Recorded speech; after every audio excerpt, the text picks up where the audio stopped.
الشيطان الرجيم بسم الله الرحمن الرحيم ولم يكن له كفوا أحد صدق اللہ العظیم۔ دوستو سورہ اخلاص کی آیت نمبر 4 یعنی آخری آیت پڑھی گئی۔ جیسا کہ کئی دنوں سے بات چل رہی ہے کہ یہ سورت صفات الہیہ یعنی اللہ رب العزت کی صفات پر مشتمل ہے، اور اس سورت میں اللہ رب العزت کا مخلوق سے تعارف کرایا گیا ہے تاکہ انسان اپنے مطلوب، مقصود اور معبود و مسجود میں دھوکہ نہ کھائے۔ ہمارا مقصود، مطلوب، معبود و مسجود اللہ رب العزت کی ذات ہی ہے، اس کے سوا کوئی مقصود نہیں۔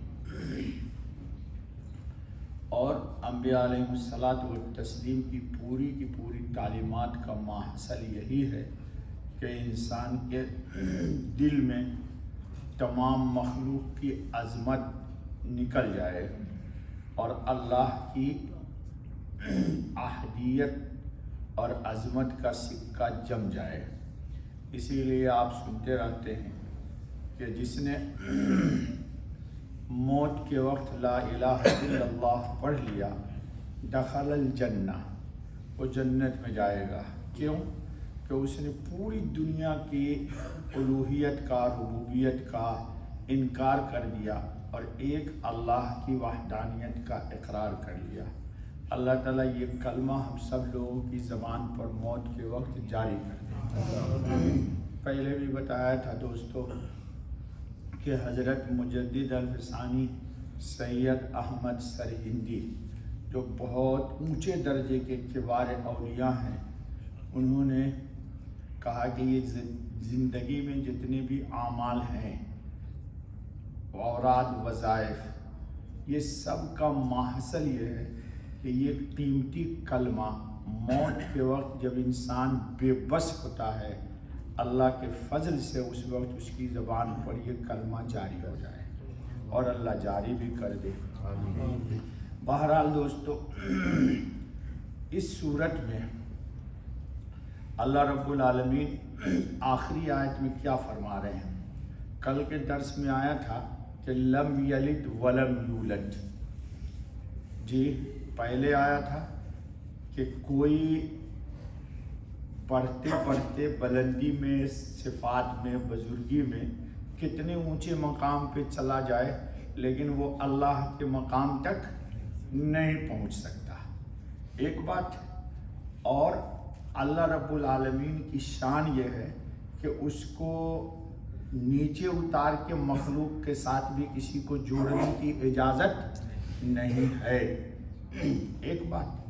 دوسری بات یہ کہ جو صفات اللہ کی ہیں اس صفات کو مخلوق کے لیے بھی ثابت کرنا خطرے سے خالی نہیں۔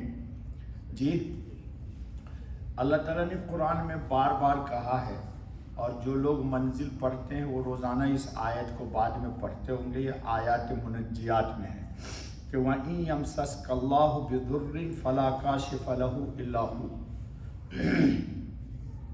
کہ اللہ کسی کو اگر کسی بلائے ناگہانی میں مبتلا کر دے، فَلَا كَاشِفَ لَهُ إِلَّا هُوَ، تو اس بلا کو اللہ کے سوا کوئی ٹال، یہ عقیدہ رکھنا ہے۔ جی وَإِن يُرِدْكَ بِخَيْرٍ فَلَا رَادَّ لِفَضْلِهِ، اور اللہ اگر کسی کو کچھ دینا چاہے تو پوری کائنات عالم مل کو اس چیز کو روک نہیں سکتی۔ واہ میرے دوستو، یہ عقیدہ رکھو۔ جب یہ عقیدہ رکھو گے تو بڑا اطمینان ملے گا۔ یہ سب جو جھاڑ فانوس لگ جاتے ہیں نا ہمارے پیچھے اندیش بندش کالا یہ وہ خرافات، اس سے نجات مل جائے گی۔ اور اللہ پر جب اعتماد ہوگا، حدیث ہے، پہلے بھی شاید آپ مجھ سے سن چکے ہو کہ کہ لو توکلتم علی اللہ حق توکلہ، جیسا کہ اللہ پر حق ہے کہ آپ اعتماد کریں، توکل کریں، یہ حاصل اگر ہو جائے تو اللہ تعالیٰ تم کو کھلائے گا جی، کما یغد الطیر، جس طرح پرندے کو کھلاتا ہے کہ صبح میں خالی پیٹ جاتے پرندے اپنے گھونسلے سے اور شام کو پیٹ بھر کر کے آتے. کیوں؟ کوئی بزنس ہے ان کا. کس طوطا نے MBA کیا ہوا ذرا بتاؤ تو، یا MBA کر کے ماسٹر ڈگری کر لی ہے اس نے جی؟ بلکہ جو لوگ طوطا پالتے جی، وہ بیچارے پریشان ہو کے اس کے لیے بادام لاتے جی. کیوں؟ جو ان کا طوطا ہے. تو اللہ پاک، اللہ کے نبی پاک کہتے ہیں کہ اگر تم کو اللہ پر اعتماد ہو جائے ایسا جیسا کہ پرندے کو ہے، تو اللہ تم کو اس طرح کھلائے گا جس طرح پرندے کو کھلاتا ہے کہ صبح میں خالی پیٹ جاتے اور شام کو پیٹ بھر کر کے آتے. اللہ کرے یہ توکل ہم سب کو حاصل ہو جائے. لیکن دوستو یہ الفاظ سے نہیں ملتا، نہ مجھے نہ آپ کو. اس کے لیے رات کی خلوتوں میں، تاریک رات میں بیٹھ کے اللہ کا نورانی نام اپنے دل میں بسانا پڑے گا. جب یہ نام بس جائے گا تو سب جب یہاں سے نکل جائے گا تو اس کی تجلی جب آئے گی تو یہ سب تو اس کے خادم ہیں. دال، روٹی، بریانی، کباب، تلا ہوا گوشت اور فلانا اور چٹنی اور مٹنی اور رٹنی اور سلاد، یہ سب تو اس کے نوکر چاکر ہیں. جب ذات خود آئے گی تو اس کے خادم خود بخود آ جائیں گے.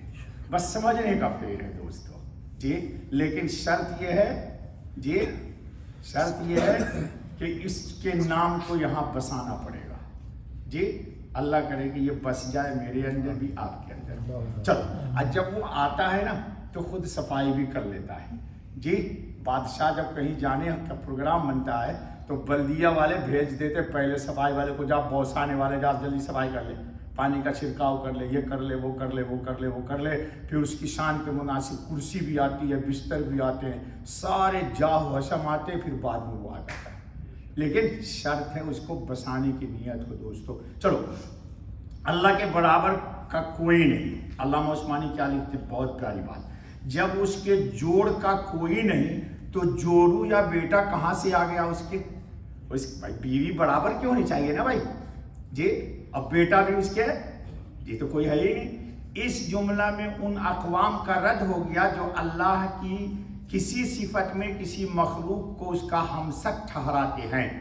اس لیے اللہ کے سوا کسی کو کارساز سمجھنا، ابھی میں نے آیت پڑھی، دوبارہ مت پڑھواؤ، نہیں سمجھنا چاہیے. مشکل کون حل کرے گا؟ اللہ رب العزت ہی حل کریں گے، ورنہ وہ حل نہ کریں تو پھر میں نے ایک دن سنا دیا تھا نا کہ موسیٰ یونس علیہ السلام مچھلی کے پیٹ میں، اللہ کہتے ہیں فلولا انہ کان من المسبحین، اگر یونس سبحانک نہ کہتا فلبث فی بطنہ الی یوم یبعثون، تو قیامت تک میں اس کو مچھلی کے پیٹ میں رکھتا. میں نے سنایا تھا تصویر کے دن. خیر چلیے، حتیٰ کہ بعض گستاخ تو اس سے بڑھ کر صفات دوسروں میں ثابت کر دیتے ہیں. مخلوق میں اللہ کی صفات نہیں آ سکتی، اور جو صفات اس کی ہے وہ اس کی ذات میں نہیں مل سکتی جی. اس کی شان بلند ہے. یہود کی کتابیں اٹھا کر دیکھو، ایک دنگل میں اللہ کی کشتی یعقوب علیہ السلام سے ہو رہی ہے، یہودیوں کی کتاب میں ہے، اور یعقوب اللہ کو پچھاڑ دیتے ہیں، انا للہ و انا الیہ راجعون. تو یہ سب بد عقیدگی ہے. کبرت کلمۃ تخرج من افواہہم ان یقولون الا کذبا. قرآن ہی میں ہے کہ یہ گندی بات ہے جو انہوں نے زبان سے نکالی، اور یہ بہت ہی بدبودار بات ہے.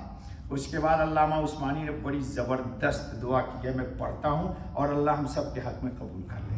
علامہ عثمانی کہتے ہیں انی اسألک یا اللہ الواحد الاحد الذی لم یلد ولم یولد ولم یکن له کفوا احد. اللہ کے نام واحد اور صمد کو استعمال کیا انہوں نے.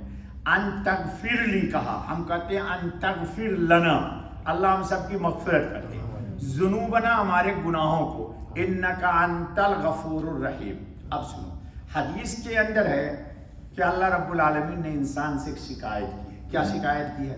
حضرت ابو ہریرہ کی روایت ہے کہ اللہ تعالیٰ فرماتا ہے کہ آدم کا بیٹا مجھے جھوٹا قرار دیتا ہے، حالانکہ اس کے لیے یہ جائز نہیں، اور مجھے گالیاں دیتا ہے حالانکہ اس کے لیے یہ درست نہیں۔ مجھے جھٹلانا تو یہ ہے کہ وہ کہتا ہے کہ اللہ نے مجھے جیسا پہلے پیدا کر دیا تھا اب وہ دوبارہ مجھے پیدا نہیں کرے گا۔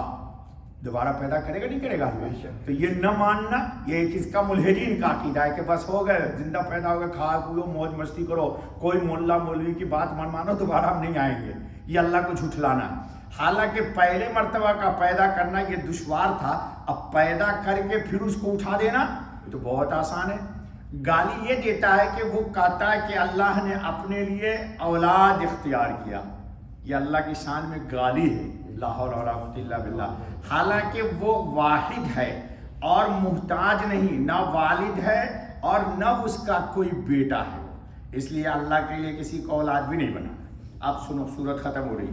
سورت سوتے وقت 100 مرتبہ اخلاص پڑھنا۔